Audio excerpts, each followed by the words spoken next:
Hi guys, Nneka here, and I'm going to be teaching you guys how to do the quick sort algorithm. So you're going to start with an unsorted array, and you're going to need three variables.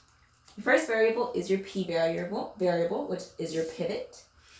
You're going to need a variable that will hold your current value, which is your I, and you're going to need a value j.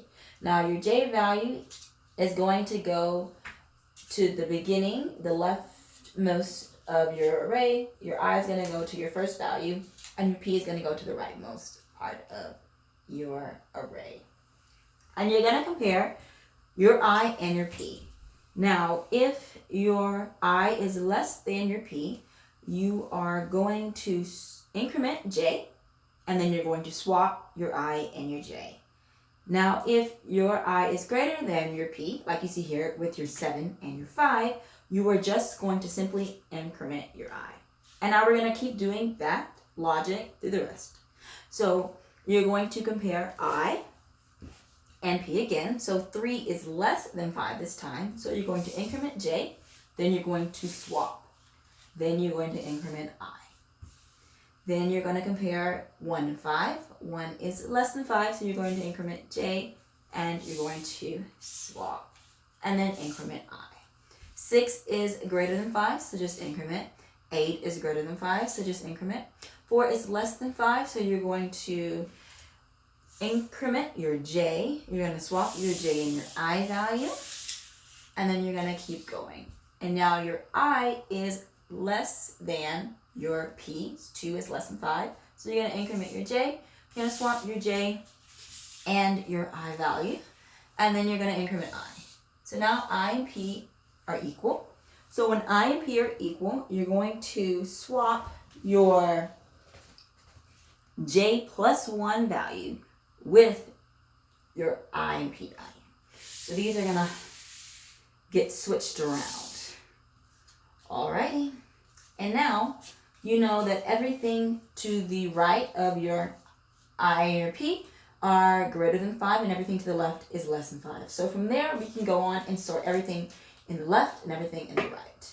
So we're going to start with the left, and we're going to place our p in the rightmost value of the left side. You're going to place your I at the beginning and your j in the I minus 1, and you're going to compare p and I. So 3 is greater than 2, so just increment. 1 is less than, so we're going to increment your j, we're going to swap, and we're going to increment I. 4 is greater than p, or 2, so you're just going to increment. And so now p is equal to I. And so what we're going to do is you're going to swap j plus 1, which is this value, with your I and your p, and get it right here.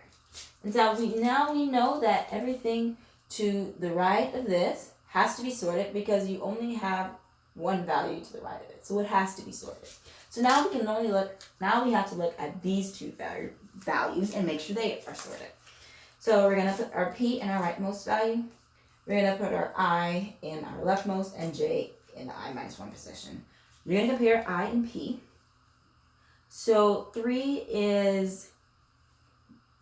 4 is greater than 3, so you are not going to increment your j, you're just going to increment your I and keep going.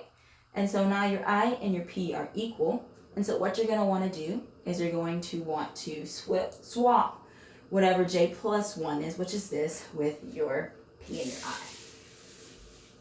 And so now this is all sorted. So now everything to the left of your original pivot, which was 5, is all sorted, as you guys can see. And now we're going to sort to the right of where your original pivot was. So we're going to take and put the pivot value right here. We're going to place our I into the leftmost position of the right side, and we're going to put our j in our I minus 1 position. And so we're going to compare I and p. And so 7 is less than p, so we're going to increment j, and we're going to swap them. But j and I equal the same thing, so we're swapping 7 with 7, which is the same thing, so we're good. Now we're going to increment I. So now we're going to compare 6 and 8.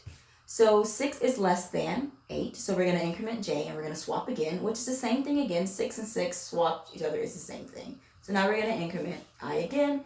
So now I is equal to p. And so now we're going to take our I and our p and put it to the j plus 1 position, which is already in. And so now we know that everything right here is already sorted. And so now the only thing left to sort are these two values. So we're going to compare. This is going to be your pivot. This is going to be your I, and this is going to be your j value. And so now we're going to compare I and p again. And 7 is greater than 6. So we do nothing, and we increment I. And so now we take the I and the p, and we're going to swap it with the j plus 1 position. Right about here. And voila. Your array is sorted. All right, bye guys.